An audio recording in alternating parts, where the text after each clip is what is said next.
Assalamu alaikum wa rahmatullahi wa barakatuh. Guys, what I want to say to you is that sometimes, people dress in a certain way, people look a certain way, and there's others who just judge them. They just judge them. It's like, that guy, he's wearing a hat and he's wearing a jubba this size, or the sisters are wearing a hijab in a certain way, she's got to be of this sect, of this group, and then they start judging you. Okay, he's not wearing a hat, he's got a hairstyle like this, his beard is short to this, he's got to be of this group, his Aqeedah is going to be this, and he belongs to this party, this group, this, and it gets completely ridiculous. Seriously, I mean, there are places in the world where people just look at you and they think just because you're dressed in a certain way, you've got to be of these people, and the common thing about those people, the things they do, you've got to be one of them as well, just because you dress like that. I want to give you an example. I've been to Saudi Arabia for about a good 8 times, 9 times. I've been to Hajj several times, Umrah several times. And some of the Saudi people, they're wonderful. Mwah, wallah, they are beautiful people. Yep. But some of the Saudi people, 2 thumbs down. Okay, I have to say 2 thumbs up. Some of them 2 thumbs up and some of them 2 thumbs down, because you kind of go to the haram, and I used to notice this, that I'm walking like this, so I've got this amama on and I've got this white jubba or whatever, or any colored jubba. First I used to wear any type of jubba, any colored jubba, and then I used to go there, and you don't sort of get a salam from the people who are at the doors of the Haramain sort of masjid. You don't get no salam. The Saudis are, those Saudis, I'm not talking about all Saudis, but most of those Saudis at the doors there, and even Saudis are walking by you, and other, people with, you can tell a Saudi, okay, because they've got the jubba with a nice thick color, and they'll have a pocket here with a pen inside, okay, pen inside. And basically they'll have a white hat with a scarf over, but the scarf is ironed in the middle, the Khaliji style, I'm talking about, yeah? And they'll basically wear it like this. Okay, I'll do a demonstration one in a little while, yeah? But basically when they're going around like that, it's like they've got a club. If you're a Saudi, they'll do salam to you. If not, they won't do salam to you. And it's a prominent problem amongst them. Not all of them, please, don't get me wrong, not all of them. I have wonderful Saudi friends, but some of them I've met, they just won't even look at you, they won't give salam to you. And you the one giving salam, sometimes you give salam, they don't even give salam back to you. Some of them are not like that, but most of them will give salam back to you, but they won't be the first to give salam to you. But anyway, that changed one day. Why? Because I had a Bengali friend who lived in Saudi for some time, and he told me all the tricks. He said, listen, you want to get by with these people, and you want them to actually upgrade you to their level, or something lead to their level, you better start dressing like them. I thought, what, you serious? You want me to dress like them? He said, yes. He said, you got to take this thing off. And honestly, because of this thing, they look at me and they think, he's from this sect, he's Asian, he's this, he's probably doing bid'ah. And I'm getting, honestly, I got so many of them telling me all sorts of stuff because I'm wearing this on my head, and they'll straight away start to assume that you're from this party or that party. So what I did is this. I took the amama off, okay guys, and I basically put a white hat on, right? And when I put the white hat on, I took the scarf, as he said, and he said, when you get the scarf, I know this is just a normal scarf here. I just found it in the masjid, guys. Yeah, I'm just using this. This is not my scarf. But anyway, mashallah, one of the brothers gave that. He said, take the scarf, okay? And when you take the scarf, he said, it can't be a normal scarf. He said, make sure it's all white, yep. And he said, you can't have, the Palestinian one, which is black and white. No, not that one. It's got to be plain white, yeah? And it's got to be the long one. They look for the long sort of ends, mashallah. And you've got to take this part, and you've got to iron it in the middle. When it's ironed, and you walk like this. And literally, I went like this, and I couldn't believe it. I went, and I walk in, and all these Saudis who don't give salam to me, Assalamu alaikum wa rahmatullahi wa barakatuh. Wa alaikum salam wa rahmatullahi wa barakatuh. I'm like, whoa, I've just joined a new club. And I'm walking, and I'm coming to the haram, to the door, they're saying salam to me from far. I'm thinking, wow. And I even went to near the Roda. Now normally I go to the Roda with that amama on, and they're like, yalla haji, ruh, yalla haji, right?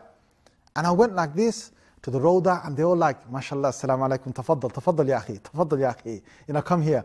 And I even got to go, it was getting a bit crowded there, and I wanted to go through, just exit, but you can't go back. You're going towards the Roda, you can't go back, and there was a side entrance there for the Imam's room or his exit. They said, Allah ya akhi, tafaddal, you want to get out of here? Come through here. They took me through that. Wow, can you believe it?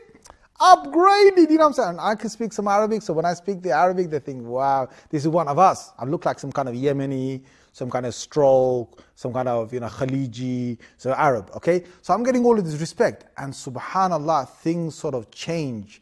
Overnight they change, and I start wearing this, even in front of the haram, no one saying bid'ah to me, no one saying you this, you that to me, none of that. And even if I sit in front of, what I did?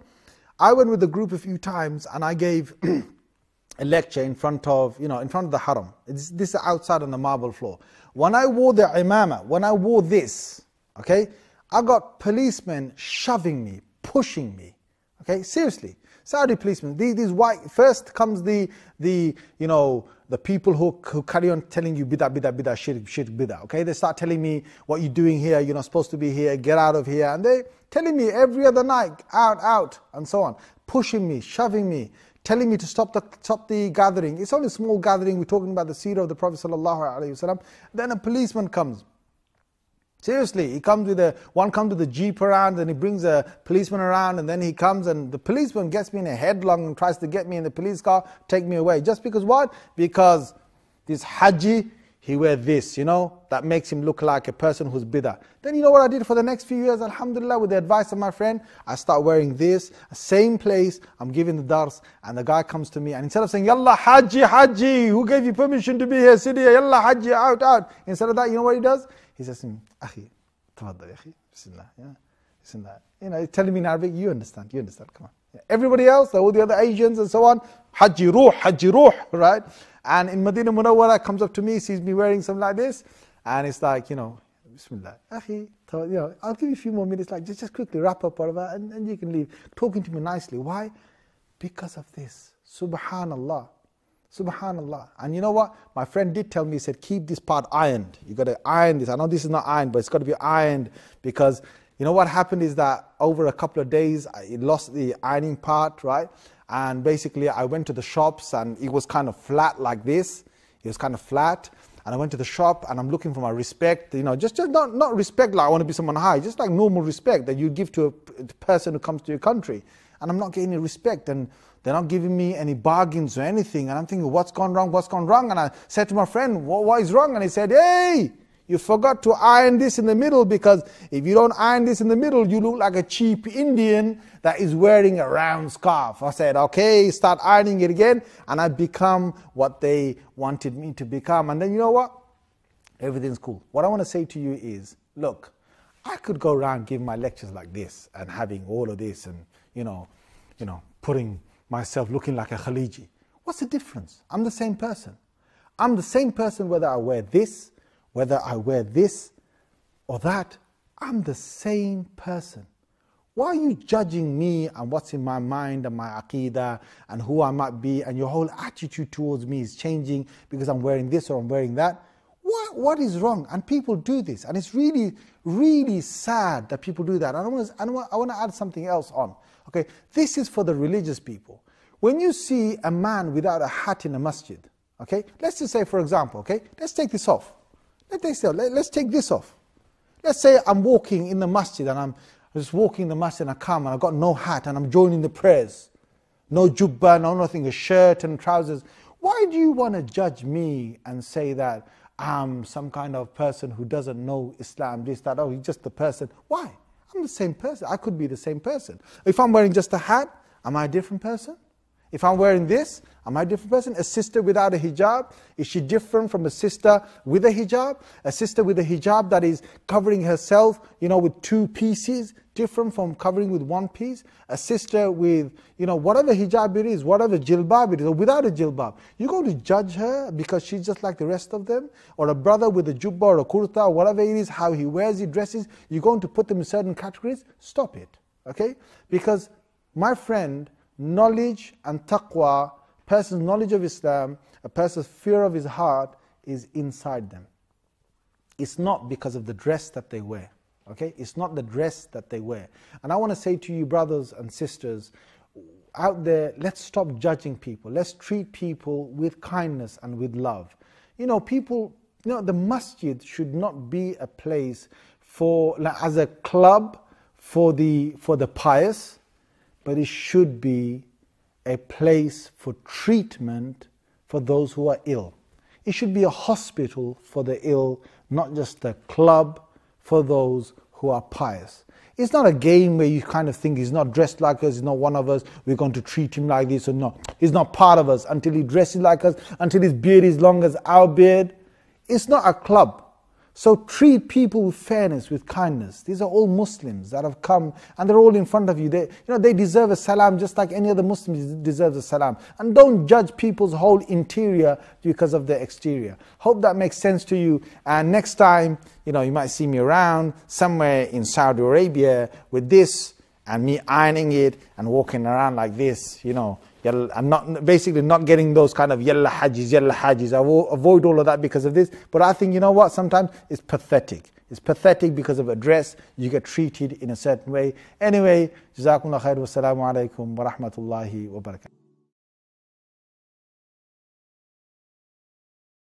The Safar curriculum covers all the Islamic educational needs of young Muslims today in a fun, simple and engaging way. Tried and tested for over 15 years at one of the UK's leading maktabs. The curriculum has been adopted by hundreds of institutions around the world and makes your child's journey in seeking knowledge easy, meaningful and dynamic. This innovative and comprehensive curriculum covers Quran and Tajweed, Islamic studies, du'as and surahs, as well as Arabic in an integrated and structured way. Visit safarpublications.org to find out more.